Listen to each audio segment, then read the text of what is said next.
It comes from the skies to destroy everything in its path. Fast, powerful, unstoppable, it's a wrecking machine that delivers such furious destruction. Nothing it hits can survive. We're talking about the Meteor, but not some giant rock from outer space. This Meteor is Swedish-made, and it's got Vladimir Putin absolutely terrified. Russia's president is shaking in his boots as Sweden prepares something so massive for Ukraine that Russia is guaranteed to feel it. The news of the Meteor missile potentially arriving in Ukraine emerged from February 1st reports detailing a recent meeting between Ukraine's defense minister, Mail Fedorov, and his Swedish counterpart, Paul Johnson. While the Meteor is the headline, the broader military aid package Sweden is preparing is significant in its own right. So, let's break down what's included before we dive into that game-changing missile. In a statement released by its defense ministry, Ukraine announced that Sweden is preparing a large-scale aid package that will include cutting-edge air defense systems and radars produced by SAB.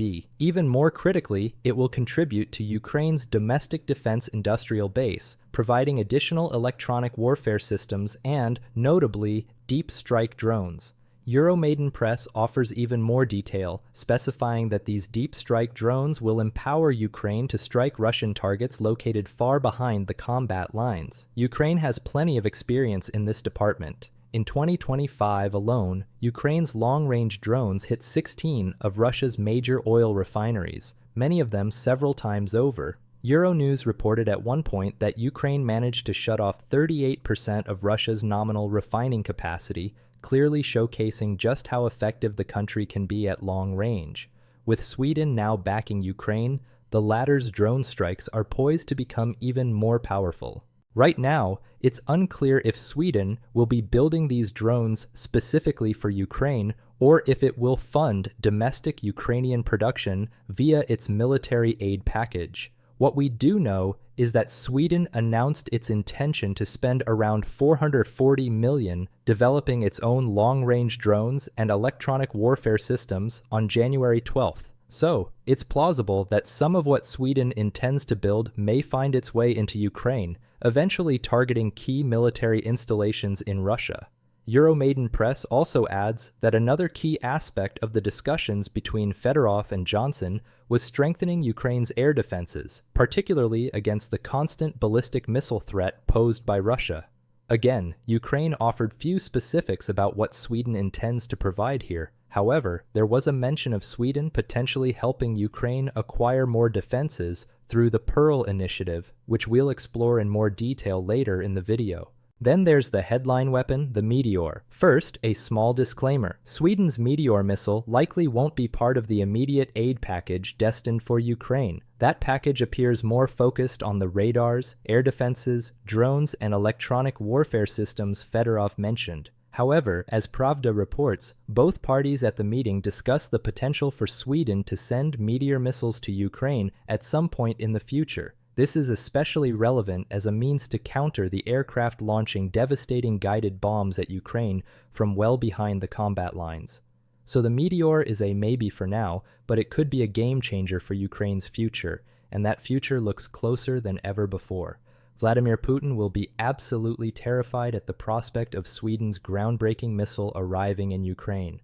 There are several compelling reasons for this fear, with the missile specifications alone highlighting why the Meteor ending up in Ukrainian hands is the very last thing Russia wants. SEB, one of its developers, describes the Meteor as a BRAM, or Beyond Visual Range Air-to-Air Missile, meaning it can be fired at a target long before that target even sees the aircraft firing the missile. The Meteor reportedly boasts the greatest no-escape zone of any air-to-air missile and can operate autonomously even in the incredibly challenging electronic warfare environments that Russia specializes in creating. That no-escape zone is reportedly 60 km or about 37 millimeters. If a Meteor gets within this range or closer to a target, that target has virtually no chance of escaping the missile's explosive payload. The raw specifications are even more impressive. Living up to its namesake, the Meteor is capable of traveling at a blistering speed of over Mach 4. It can fly for about 100 kilometers or a little over 60 miles, delivering a high explosive blast fragmentation warhead to its target. Target detection is achieved through a combination of an impact sensor and a radar proximity fuse. This incredible speed is made possible by the Meteor's engine, which utilizes both a solid rocket booster and a throttled ramjet. The Meteor can even correct its course mid-flight via a combination of inertial navigation and updates delivered directly by a data link. There's just one problem. Right now, the Meteor is only compatible with a handful of Western fighter jets. Among them are the F-35 JSF, Eurofighter Typhoons, Daewoo Rafales, and JAS Gripen fighter jets.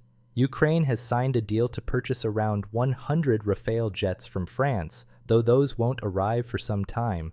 They'll be built and bought over the course of the next decade. As for the others, Ukraine doesn't currently have them available either.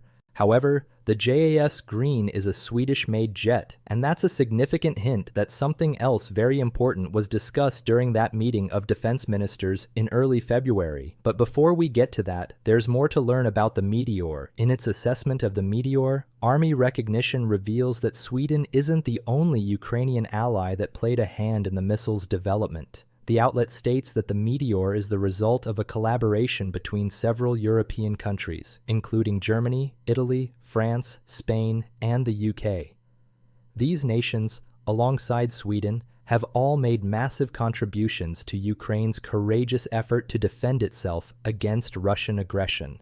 The same outlet also offers more information about the Meteor's warhead, which is among the most advanced seen in any air-to-air missile. Due to the use of both impact and radar proximity fuses, as we mentioned earlier, the Meteor is capable of neutralizing targets in several highly effective ways. As an attacking weapon, it can keep pace with even the most evasive targets, exploding either upon direct impact or when it's in close enough proximity for its powerful blast to inflict critical damage, even without a direct hit. Typical defensive maneuvers employed by fighter jet pilots would likely prove ineffective against the Meteor. Neither would simply trying to outpace the missile. The only Russian fighter jet that could even stand a chance of reaching Mach 4 is the experimental MiG-41, and that's nowhere near being fielded in Ukraine yet. So, from a purely destructive standpoint, the Meteor clearly matters to Ukraine. It's an immensely powerful missile capable of hitting almost any aerial target Ukraine chooses. And that brings us nicely to what the Meteor would mean for Ukraine beyond its raw capabilities.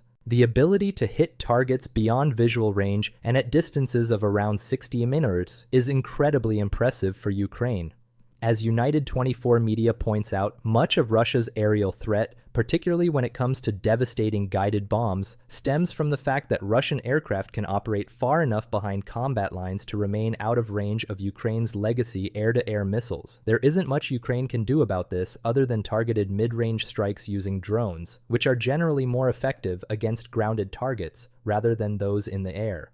Russia is proving deadly with both its glide bombs and its missiles. On February 1st, Euromaidan Press reported on grim figures shared by Ukraine's president, Vladimir Zelensky. He stated that Russia launched over 6,000 attack drones, 5,500 guided aerial bombs, and 158 missiles of different types, likely including cruise missiles fired by fighter jets at Ukraine in January 2026 alone. These are becoming typical numbers for Russia, and it's these latter two threats that the Meteor may be able to counter. The missile isn't just going to be shooting glide bombs and missiles out of the skies, though it appears capable enough to do that. With its 60-mile range, Ukraine would have the crucial option to fire the Meteor at the very jets and bombers Russia is using to launch those guided bombs and missiles. Think about it. Take out a bomb or missile, and you save a city from one strike. Destroy the aircraft used to fire that bomb or missile, and you save many more. Russia's guided bombs, in particular, are becoming incredibly dangerous, and Ukraine now knows far more about them than it used to. But before we get into that, if this is the kind of insight you want more of, make sure you're subscribed to the Military Show. We break down weapons, tactics, and statistics like this every week. Back to Russia's guided bombs. Ukraine's main intelligence directorate, or SHUAR, has provided crucial information it has discovered about what Russia calls its Universal Planning and Correction Module, or UMPK. According to United 24 Media's report on Shuar's findings, we now know that 31 companies are involved in the creation of UNMPKs. These modules allow Russia to convert its old dumb bombs, such as its FAB range of powerful munitions, into guided aerial bombs. Shuar has revealed that UMPK kits feature a smart glide control system, which combines a satellite navigation system with a KMDA antenna that is resistant to signal jamming. A strapped-on inertial navigation system is also used in these kits, signifying that UMPKs are far more advanced than the older versions of Russian glide bombs, which had basic navigation systems and caused so much damage due to sheer volume rather than accuracy. Ukraine states that several of the 31 companies involved in the creation of UMPKs are not currently sanctioned. These include a company called Kiran Pribor, which develops and installs the computing systems used in many of Russia's fighter jets, including the Su-34 and Su-35. The same company is also responsible for assembling the UNMPK-250 and UNMPK-500 modules. Ukraine argues that sanctioning this company would go a long way toward helping to minimize the significant threat Russia poses with its guided bombs. The arrival of the Meteor missile would be another huge help. Sweden could aid Ukraine in destroying this guided bomb threat, where sanctions are currently failing. So, the Meteor being capable of striking targets from beyond visual range is potentially massive for Ukraine. By the way, don't worry. We're going to get to the issue of Ukraine not having the fighter jets needed to use the Meteor in just a couple of minutes. First, there's another reason why the arrival of Meteor missiles would be a massive boon for Ukraine. It would represent a tremendous qualitative leap for Ukraine and its ability to neutralize Russian targets. That's according to Army Recognition, which reported on the Swedish aid package on February 2nd. Meteor missiles arriving in Ukraine would give the country access to an air-to-air missile that is leagues ahead of anything Ukraine currently has in its arsenal. The impact of that qualitative edge would be huge for Russia. In practical terms, this isn't simply an additional munition. It's a tool specifically designed to alter how enemy aviation can safely operate, and it is particularly relevant in Ukraine's current operational environment, where Russian aircraft often rely on standoff tactics. Army Recognition acknowledges that, as we've already touched upon, the Meteor isn't so powerful that it will allow Ukraine to establish total air superiority, at least outside of creating small localized pockets of superiority. But what's truly important about the Meteor is that the qualitative leap it represents would also herald a significant change in how Ukraine's allies equip the country to fight against Russia. In the past, those allies largely replenished Ukraine's stockpiles as and when needed. That will likely still happen, but if Sweden sends Meteor missiles to Ukraine, it will signal a shift toward Ukraine's European allies actively working to shape Ukraine's capabilities in its war against Russia. In other words, Sweden isn't just planning on giving Ukraine more of what it already has. It wants to help Ukraine mold itself into an even more effective offensive force than it's ever been before. That's the real reason Putin is scared. Sweden may just be about to help create a version of Ukraine that Russia has never seen before. However, we have to revisit a couple of things we mentioned earlier in the video. First, the arrival of the Meteor has been discussed, but not yet formally agreed upon between Ukraine and Sweden. Second, even if Sweden were to send Meteor missiles to Ukraine today, Ukraine doesn't currently have the airframes it needs to use those missiles, at least not yet. We hinted at the possibility of Ukraine getting its hands on one of those airframes, and again, it will be thanks to Sweden. On October 22nd, the Swedish government announced that President Zelensky and Sweden's Prime Minister Ulf Kristersson had jointly signed a letter of intent that serves as the first step toward a major export deal. Kristersson explained everything we needed to know about the letter at the time.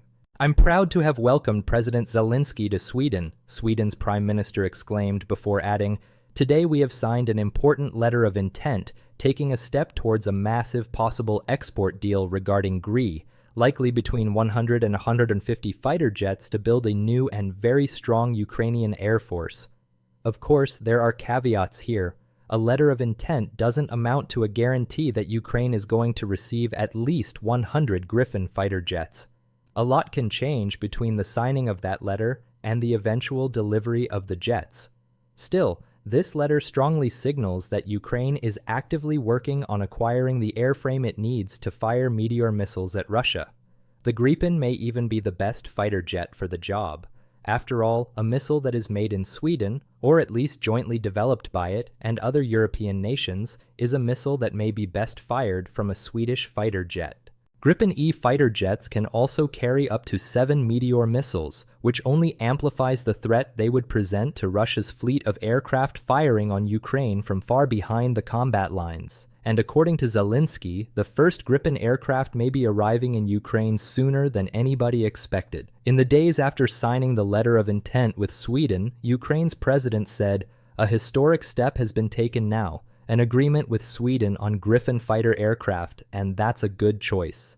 We are counting on 150 such aircraft for Ukraine, and the first are expected to arrive next year." In other words, the first Gripen fighter jets should arrive in Ukraine in 2026, and the fleet will continue to grow in the coming years as the letter of intent leads to tangible improvements being made to Ukraine's air force. Improvements for which Russia has no real answers, and there's a lot more on the Gripen front. Pravda reports that Ukraine's former defense minister, Denis Shmyhal, said in November that there are also plans in the works that would see Ukraine become a manufacturer of Gripen fighter jets. On November 6th, a memorandum was signed between one of the Ukrainian companies and SEB on the future localization of Gripen in Ukraine. We expect that from 2033, Gripen will be significantly localized in Ukraine, from large unit assembly to the production of individual components, as reported. Presumably, that memorandum is still in place now that Fedorov is Ukraine's defense minister. And though the production facility in question won't be finished until 2033, the mere fact that it's even a concept demonstrates that Sweden has gone all in on its belief that Ukraine can and will defend itself against Putin's invasion. Ukraine is, in turn, repaying Sweden in kind. Euromaidan Press states that Fedorov and Johnson also discussed the launch of a joint program based on Ukraine's Brave and Technology Cluster, tentatively called Brave Sweden. This program would enable defense companies to receive co-financed grants that go toward the development of new technologies that Ukraine can test and utilize on the front lines. And on top of all that, the same outlet reports that the two defense ministers also discussed the launch of a joint defense technology program that includes the manufacturing of unmanned Ukrainian security systems inside Sweden. Sweden has just established itself as one of the most important partners Ukraine has, and you may be able to guess what we're about to say next. More is coming. Near the beginning of this video, we mentioned that Fedorov and Johnson discussed the possibility of Sweden making additional contributions to the Pearl program. In particular, these contributions would likely be geared toward Ukraine getting its hands on more weapons it can use to counter Russia's ballistic missile threat. That likely translates into more Patriot air defense systems and missiles to fire from them. Pearl has already made a massive difference for Ukraine. The acronym stands for Prioritized Ukraine Requirements List, and it's a mechanism launched by the US and NATO to ensure that Ukraine receives more of what it needs rather than just what its allies can spare. Ukraine has essentially submitted a list of priority requirements amounting to US-made weapons that it critically requires. NATO member states can then contribute funding that goes toward the purchase of this equipment from the US, leading to that equipment being sent to Ukraine. The program, which was announced in 2025, had already seen Ukraine's partners contribute around $4 billion by December 10th of last year. If Sweden is going to contribute to Pearl on top of everything else it's doing for Ukraine, then the arrival of Meteor missiles would truly be the icing on the most explosive cake Ukraine has ever received. And if we know Ukraine, it will waste no time in shoving that cake right down Putin's throat. Pearl isn't the only US initiative that is cutting Russia off at the knees. American sanctions targeting two of Russia's largest oil companies have wreaked havoc, triggering asset sales and the loss of revenue from a resource that Russia desperately needs to stay profitable. Check out our video to discover how much of an impact America's sanctions have had on Russia and will continue to have in the future. And if you enjoyed this video, remember to subscribe to the Military Show for more coverage of the latest moves Ukraine's allies are making to stop Putin's invasion.